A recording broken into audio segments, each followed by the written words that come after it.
Assalamualaikum warahmatullahi wabarakatuh. Halo pejuang, selamat datang dan selamat bergabung bersama Trik UMPTKIN, tempat di mana kamu akan menemukan tips, trik, dan info penting seputar UMPTKIN 2024. Tapi sebelum lanjut ke video, jangan lupa subscribe channel ini ya, agar tidak ketinggalan info penting lainnya. Di video kali ini, kita akan membahas soal UMPTKIN Part 4 atau soal tryout UMPTKIN Part 4. Sebelum masuk ke video, aku saranin dulu kalian untuk ikutan tryout-nya dengan cara klik link yang ada di deskripsi. Tryout ini gratis, dan setelah itu baru kalian masuk ke video ini lagi untuk cek pembahasannya. Dan buat kalian yang belum nonton video pembahasan Part 1, 2, dan 3, bisa langsung kepoin ke akun YouTube Trik UMPTKIN ya. Oke, langsung aja kita ke pembahasannya. Masuk ke soal yang pertama. Nah, pada soal pertama disajikan dua pernyataan dan kalian diminta untuk menentukan kesimpulan yang paling tepat. Pernyataan pertama, semua penipu pandai bicara dan ramah. Pernyataan kedua, Tuan M tidak ramah tetapi pandai bicara. Maka kesimpulan yang paling tepat adalah, sebelum kita bahas, silahkan berikan jawaban kalian di komen ya.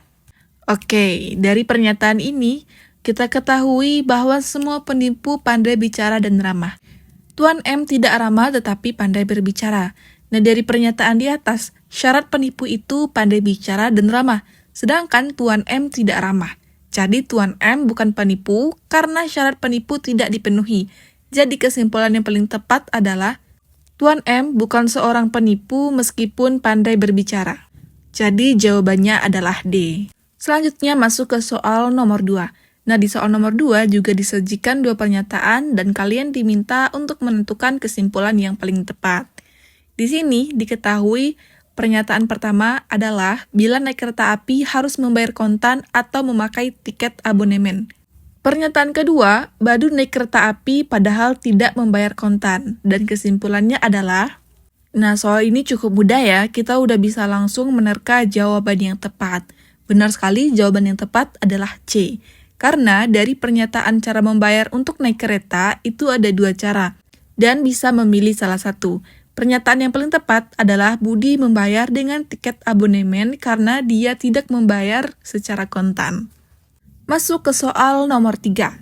Susanti, Rini, Adi, dan Budi memiliki tinggi badan yang berbeda. Susanto lebih tinggi dari Adi, tetapi lebih rendah dari Budi. Dan Rini lebih pendek dari Susanto, tetapi lebih tinggi dari Adi.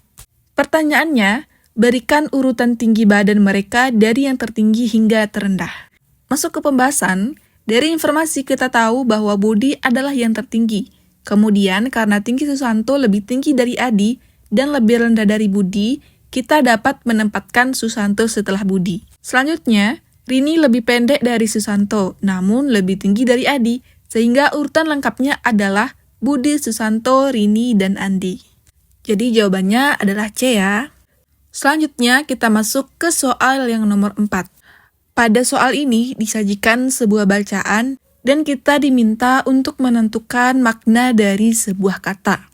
Di sini kita diminta untuk menentukan makna dari kata disparitas.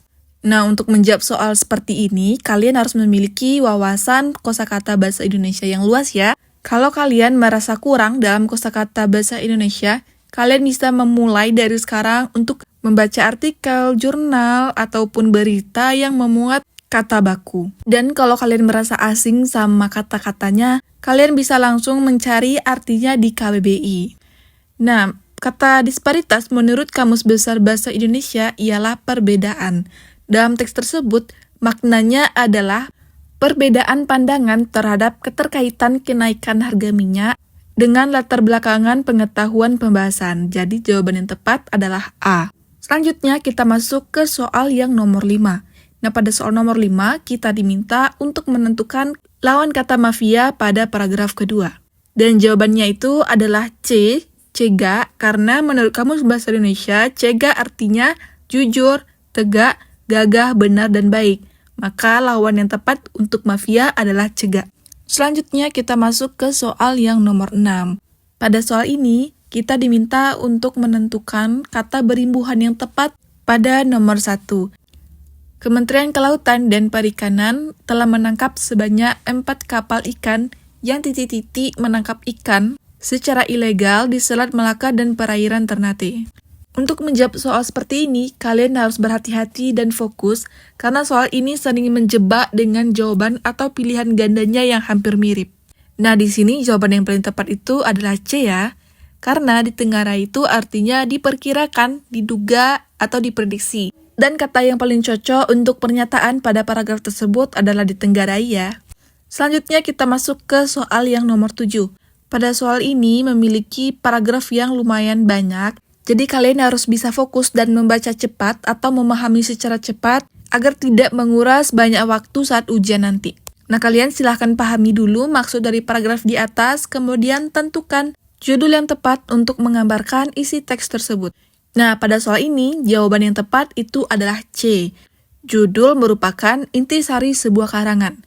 Jadi, judul harus mewakili keseluruhan isi dari teks. Dan jawaban yang tepat adalah C, karena pernyataan C sudah menggambarkan dari keseluruhan isi teks. Selanjutnya, masuk ke soal yang nomor 8. Nah, pada soal ini, kalian diminta untuk menentukan kata yang tidak baku itu terdapat pada paragraf berapa. Dan jawabannya itu adalah D, yaitu paragraf kelima. Karena kata ekstrim harusnya ditulis pakai E, yaitu ekstrem, bukan ekstrim. Jadi jawaban yang tepat itu D ya. Selanjutnya masuk ke soal yang nomor 9.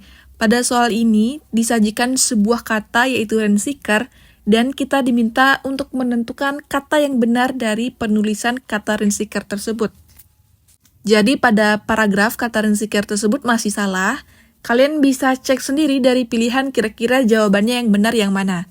Oke, jawaban yang benar adalah B, yaitu rent-seeker dengan penulisan dimiringkan. Kenapa jawabannya B?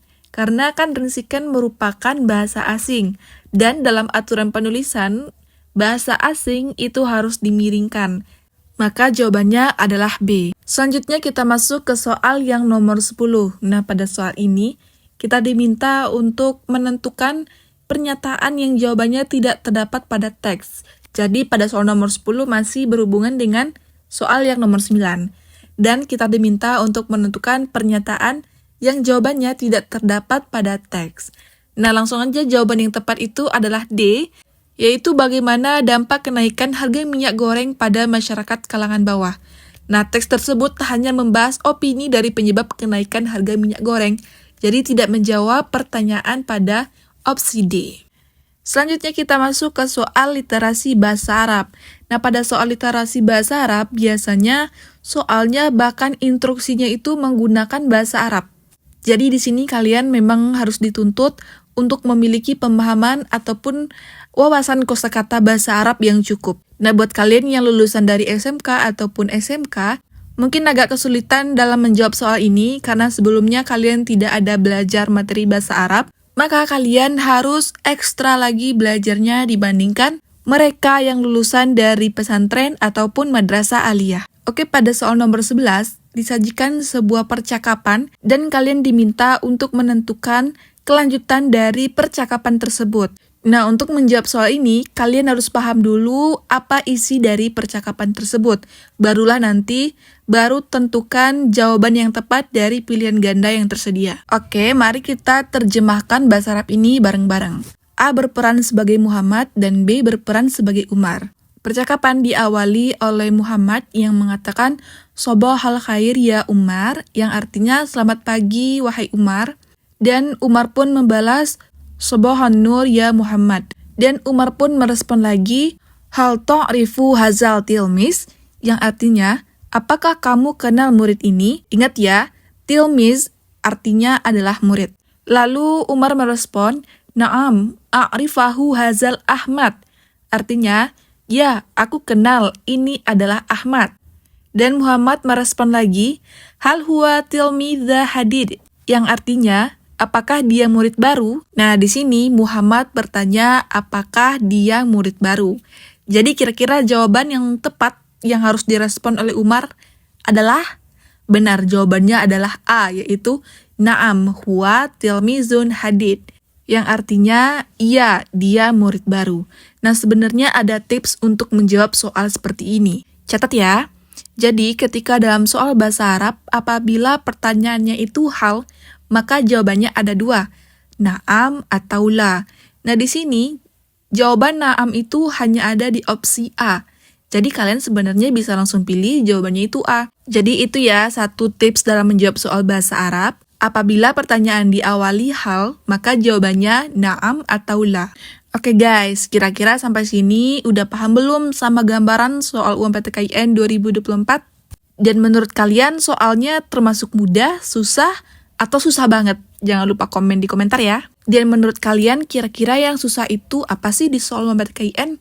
Apakah bagian penalaran akademik, literasi membaca, literasi keislaman, atau literasi matematika? Nah, sebenarnya semua itu akan terasa mudah kalau kalian udah memaksimalkan persiapan, memaksimalkan belajar, dan memaksimalkan berdoa. Tapi, buat kalian yang masih merasa kurang paham sama materinya, masih butuh banyak latihan, masih butuh buku panduan, aku merekomendasikan kamu untuk belajar pakai e-book sukses UMPTKIN 2024 ini. E-book ini telah membantu meloloskan banyak calon mahasiswa ke kampus terbaik di Indonesia.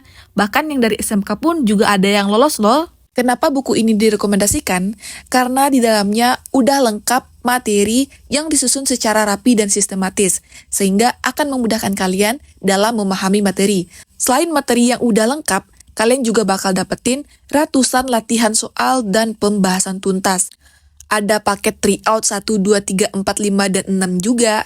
Nah, tryout ini nggak hanya soal, tapi kalian juga bakal dikasih pembahasan dan video pembahasan.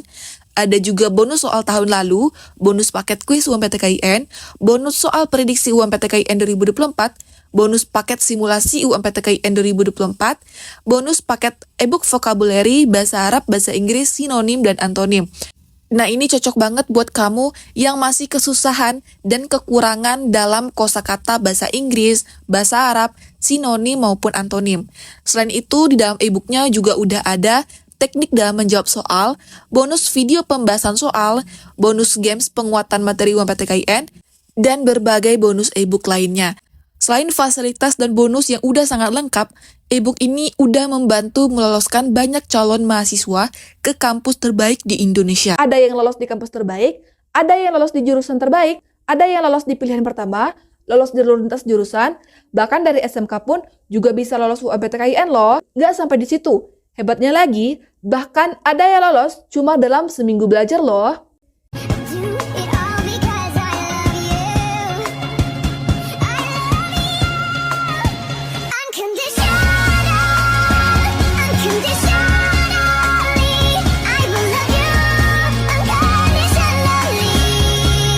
Dan kabar baiknya, buku ini tersedia dalam bentuk e-book. Jadi, bisa langsung diakses melalui handphone ataupun laptop. Karena buku ini berbentuk e-book, maka kalian nggak perlu harus nunggu lama untuk bukunya sampai. Kalian bisa langsung belajar hari ini juga, malam ini juga. Saingan kalian udah banyak loh yang punya e-book ini. Buktinya bisa langsung kalian lihat di IG Trik UMPTKIN atau buku sukses UMPTKIN 2024 ya. Oke guys, sekian dulu ya pembahasan kita pada video kali ini. Dan buat kalian yang mau pembahasan lebih lengkap, kalian bisa dapetin di dalam e-book tadi ya. Jadi di dalam e-book tadi nggak hanya ada materi, tapi kalian juga bakal dapetin paket tryout dan pembahasan. Oke guys, selamat belajar. Sampai jumpa di video selanjutnya.